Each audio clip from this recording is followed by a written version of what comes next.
Astro సిండికేట్లో మీ personal and business promotions కోసం కింది నెంబర్కు కాంటాక్ట్ చేయండి.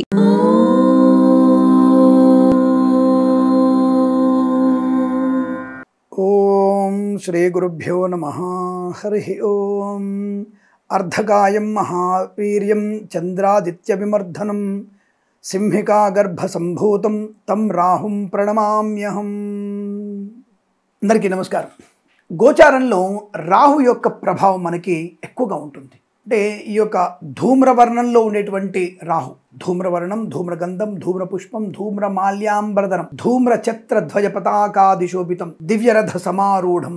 భగవంతుని మన నవగ్రహాన్ని కూడా అద్భుతమైనటువంటి మనం కీర్తించాల్సినటువంటి స్థితి ఉంటుంది. వాళ్ళని అలాగే మనము మంత్రోక్తంగా వాళ్ళని పూజించాలి. నవగ్రహాలే అని పక్కకు పడేసేది కాదు, పరమమైనటువంటి బలమైనటువంటి గ్రహాలు. ఒక్కసారి మనల్ని పట్టుకునే జీవితాన్ని తలకిందులు చేసే అవకాశం, తలకిందుల జీవితాన్ని ఉన్నత స్థితికి వెళ్ళగలిగే శక్తి ఉంటుంది. కాబట్టి నవగ్రహాలని మనం చాలా జాగ్రత్తగా పూజించాలి. అటువంటి ధూమ్రవర్ణంలో ఉన్నటువంటి రాహును కూడా మనము అశ్రద్ధ చేయకుండా పూజించాలి.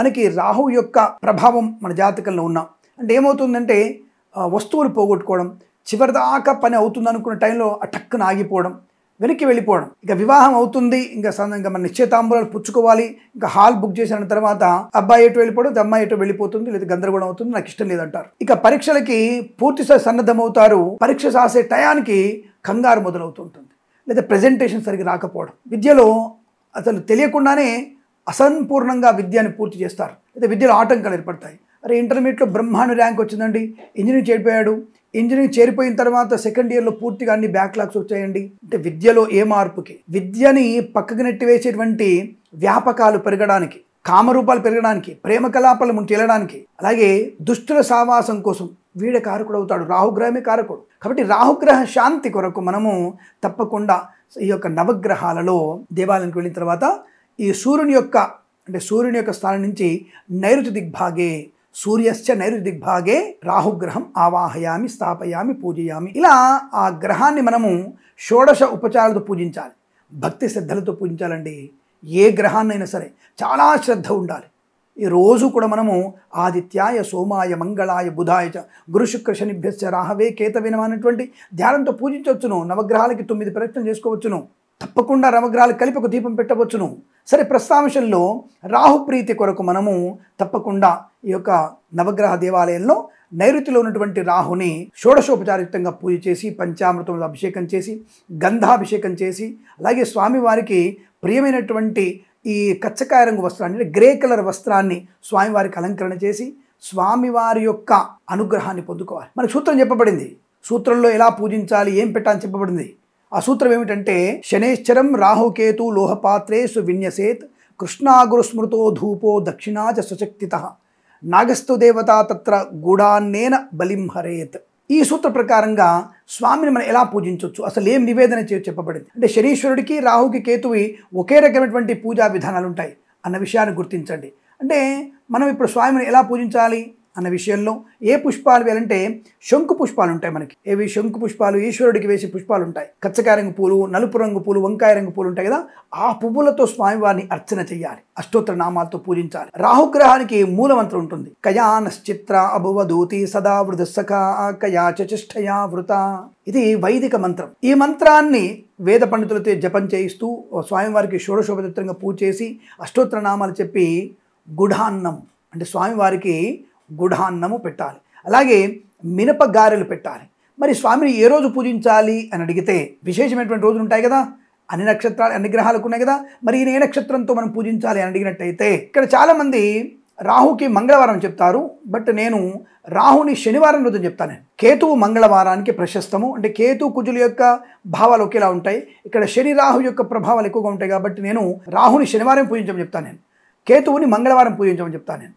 కాబట్టి ఇక్కడ మీరు శాస్త్రాలు చెప్పబడింది మంగళవారంతో ఉన్నటువంటి అశ్విని నక్షత్రం, కానీ నేను అనుభవంలో చెప్తున్నది అశ్విని నక్షత్రంతో కూడినటువంటి శనివారం రోజున కానీ, అనురాధ నక్షత్రంతో ఉన్నటువంటి శనివారం అయినా సరే, అనురాధ నక్షత్రం ఉన్నటువంటి శనివారం కూడా ఈ యొక్క స్వామివారికి అంటే రాహుగ్రహానికి ప్రీతి ఎక్కువగా ఉంటుంది. లేదా ఏదైనా శనివారమైనా సరే, లేదా చతుర్దశి మంగళవారమైనా, త్రయోదశి శనివారమైనా, అంటే శనీశ్వరుడికి ఏదైతే ఇష్టం ఉంటుందో అక్కడ ఈయనకు కూడా ఇష్టమే. కాబట్టి త్రయోదశి శనివారం కానీ, చతుర్దశి మంగళవారమైనా సరే రాహుగ్రహాన్ని మనము చాలా ప్రసన్నతగా భక్తి విశ్వాసాలతో పూజిస్తే, రాహుగ్రహం కనుక ఇస్తే కీర్తిని, గౌరవాన్ని, ఒక స్థాయి, ఒక ఉన్నతమైనటువంటి పదవిని, అలాగే విద్యలో ఈ సునాయాసంగా ఐఐటి లాంటి చదువులు పూర్తయిపోతాయి.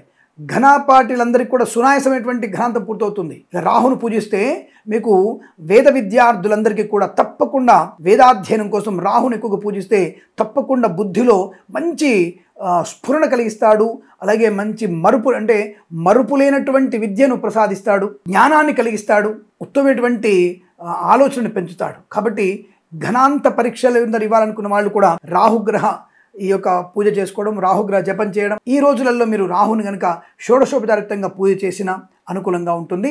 ఒకవేళ వైదిక మంత్రాన్ని మనం చదివాం కాబట్టి, ఎందుకంటే వాటికి వేదోక్తమైనటువంటి స్వరాలు ఉంటాయి, అనుదాత్త ఉదాత్తలు ఉంటాయి కాబట్టి ఈ శ్లోకాన్ని 108 సార్లు పారాయణం చేయండి. ఇక్కడ పండితుల వారు అభిషేకం చేస్తున్నప్పుడైనా సరే 108 సార్లు మీరు ఈ శ్లోకాన్ని పారాయణం చేయండి.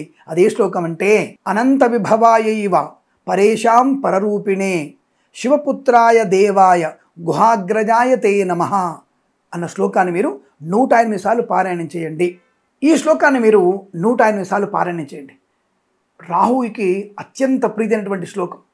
అది చదవడం వల్ల రాహువు మనకి అనుకూలవంతమైనటువంటి శుభయోగాన్ని కలిగిస్తాడు. స్వామివారికి మీరు అర్చన అవన్నీ చేసిన తర్వాత, జపం కూడా చేసుకున్న తర్వాత మీకు హోమం చేయాలనుకుంటే, హోమం చేస్తే ఇంకా ప్రశస్తమైనటువంటి శుభయోగం. హోమం చేయాలంటే 10 రూపాయలు ఖర్చు అవుతాయి.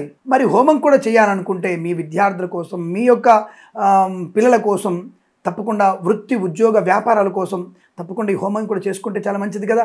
అలాగే నేనేమంటానంటే పాఠశాలల్లో కూడా ఇటువంటి హోమాలు చేస్తే పిల్లల్లో మేధా సంపత్తి బాగా పెరుగుతుందని నా అభిప్రాయం. ఆ విషయాన్ని గుర్తుపెట్టుకోండి. రాహుగ్రహానికి హోమం చేయాలనుకుంటే తప్పకుండా మీరు తేనె, తెల్ల ఆవాలు, ఆవు నెయ్యి, గరిక, మోదుగ సమిదలు, రావి, మర్రి, జువ్వి సమిదలు ఇవన్నీ కలిపి స్వామివారికి హోమం చేయండి. హోమంలో పాలు పంచుకునే ప్రయత్నం చేస్తే అద్భుతమైనటువంటి శుభయోగం. ఆ తదుపరి స్వామివారికి ఈ బెల్లపు అన్నం అంటే గుడాన్నం పెట్టమని చెప్పారు. బెల్లపు అన్నాన్ని నివేదన చేయాలి. అలాగే మనం హోమం చేసేటప్పుడు కూడా మినుములు కూడా కలపండి. ఎందుకంటే రాహుకి మినుము ద్రవ్యం ఇంపార్టెంట్. మినుములు కూడా తెల్లవాలు, తేనె, ఆవు నెయ్యి, రావి, జువ్వి, మర్రి సమిదలు, మనకి గరిక మరియు మినుములు కూడా కలిపి హోమంలో వినియోగించినట్టయితే తప్పకుండా రాహుగ్రహం యొక్క అనుకూలత పొందుకోవచ్చును. అలాగే మీరు ఈ రోజున వీలైనంత వరకు నలుపు రంగు అంటే కచ్చకాయ రంగు వస్త్రాన్ని, గ్రే కలర్ క్లాత్ని మరియు గోమేధికము, రత్నము, మంచము, కంబళి, ఉత్తరీయము, జంట వస్త్రాలు లాంటివి దానం ఇచ్చినట్టయితే విశేషమైనటువంటి రాహుగ్రహ అనుగ్రహాన్ని పొందుకొని అష్టైశ్వర్య ప్రాప్తి పొందుకోవచ్చును.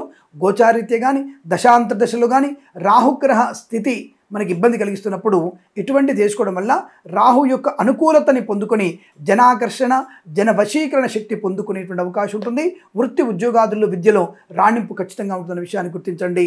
ఇలా మీరు చేయడం వల్ల శుభయోగాలు కలుగుతాయి. తప్పకుండా ఇలా చేయండి.